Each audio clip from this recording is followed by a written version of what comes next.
Yo, what's good, TDK Nation? We're back. Another picks video, another pick breakdown. You already know we was 4-1 last week. You know what I'm saying? Bounce back week, and we gonna try and get in that winning record this week. On the season so far, we are 14-15, 2-4 on upset of the week. Just have a winning record this week. We at 500. If we get that 4-1 again, we got a winning record. You know what I'm saying? So what we're gonna do? We're gonna start off first game of this week. We are going to break down Georgia on the road versus Auburn. Georgia, like, they literally looked dominant last week. Like, against Arkansas, they looked dominant, just dominant in every way. They have so much talent on defense. They have the best defense in the country, and I don't think that's really something that you can dispute. Bo Nix, he's going to be flustered. He is trash. Been saying that forever. Don't buy into that highlight tape he had versus LSU. LSU's trash too. No, he's garbage. He's garbage. If Georgia wins, I will make an apology video dedicated to Bo Nix. But it's not gonna happen. I'm not making that video because Georgia is literally going to blow Auburn out. Georgia wins. It won't be close. It's just too dominant on both sides of the ball.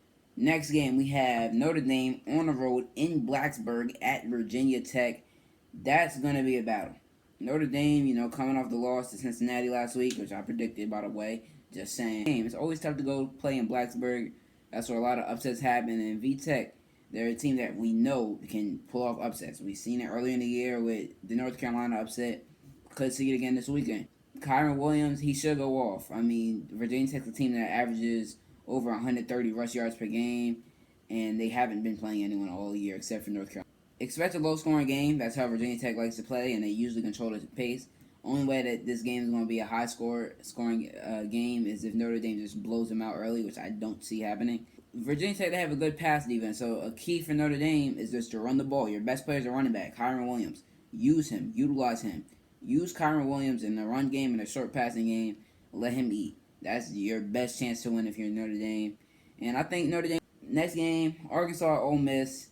This game, along with the Penn State Iowa game, were two games I was trying to really think of who to pick. Cause these are two games that go either way. Arkansas and Ole Miss, they have a lot in common. Both were on the side you don't want to be on of a blowout last week to the number one and number two teams in the nation, respectively. Arkansas, let's start there. They look they look shook last week. They look shook. My boy KJ, you had happy feet in the pocket, my boy. You gonna have to get comfortable in that pocket if you want to win some football games, big dog. Ole Miss, they look terrible too. You're not excused. Y'all looked terrible. Y'all did not know what offense was. Y'all don't know what defense was. I don't even think if y'all know what special teams was because y'all wanted to go for on fourth down every time. Lane literally did not understand what good play calling was and went for on fourth down 5 times and didn't get it once. Play calling was terrible. Matt Corral was terrible. Heisman Waiter. And, at least they scored. That's the biggest thing for Ole Miss. At least they went out there, went to Alabama, and put up points. Good for them. Arkansas did lose to a team that had 72 passing yards and no touchdowns from their quarterback. Yikes. Arkansas has a better defense than Ole Miss. They are more physical, but that air attack. I don't think Arkansas secondary is really going to be good enough to stop that, and I think that's going to be a reason that Ole Miss wins, just because they're going to be able to outscore Arkansas. If Arkansas keeps it low scoring, they have a real chance to win, but I just don't see it happening. Next game, Penn State at Iowa, and Iowa is, both these teams I think are overrated. There's no reason that either of these teams should be number 3 or number 4 in the nation. I don't get how Iowa is the third team in the nation in anyone's eyes. That it doesn't make sense. The mathematics aren't adding up to me. They don't look like that. Penn State doesn't look like the 4th best team in the nation. I don't get it. Iowa, they're a balanced team. They'll create turnovers on defense. Penn State, they got to be careful doing that. Riley Moss, bro, has 3 picks on the season and 2 of them are pick sixes. You just can't be loose with the ball like that. And we know Sean Clifford has the tendency to throw picks. Tyler Goodson, the running back for Iowa, he has to be a focal point.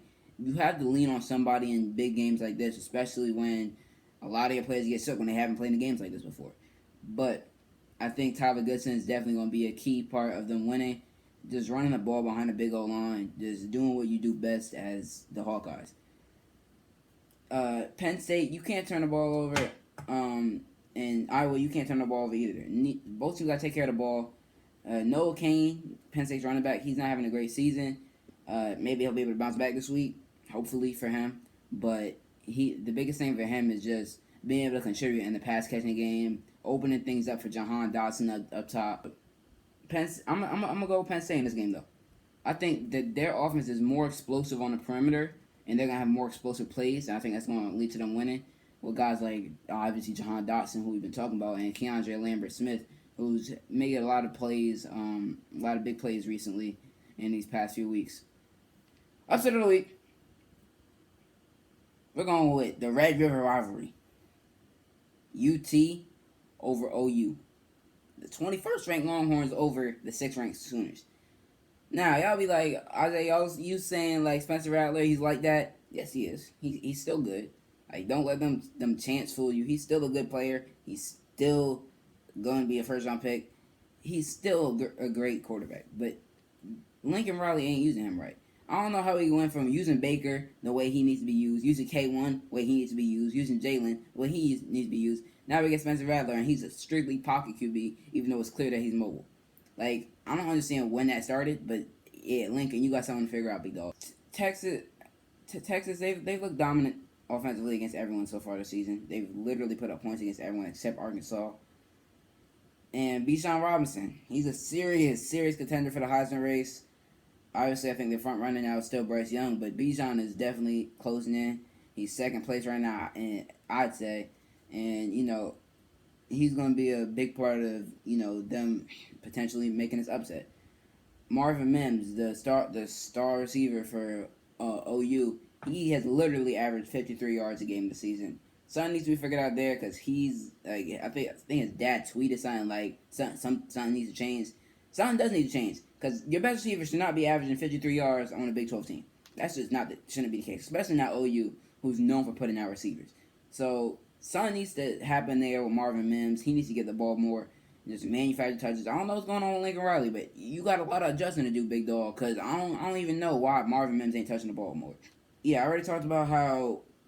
Like, the biggest thing for OU, if they want to win this game, is you have to utilize Spencer Rattler's skill set. You have to get him out of the pocket on the run throwing. You got to get him just in place where he feels comfortable, where he feels like he has the option to run and pass. When he's in the pocket, restricted, no quarterback that can run likes doing that. Not even the dudes they like to tell you just want to sit in the pocket all game. Deshaun Watson, he's not sitting in the pocket all game by choice. Kyler, he likes getting out of the pocket and making throws on the run. Lamar, he likes, like, every mobile quarterback likes getting on the run and making throws. Just outside the pocket. I'm not saying they're just going to drop back, scramble, and throw, but, like, they're not just going to sit in the pocket the whole entire game like they're trying to make Spencer Rattler do. That doesn't mean they can't do it. It just means that, like, you're more comfortable when you're outside the pocket. I think Bijan's going to have over 200 yards, and obviously I think Texas is going to win. Thanks for watching the video. Like, comment, subscribe. Out of here. Yeah.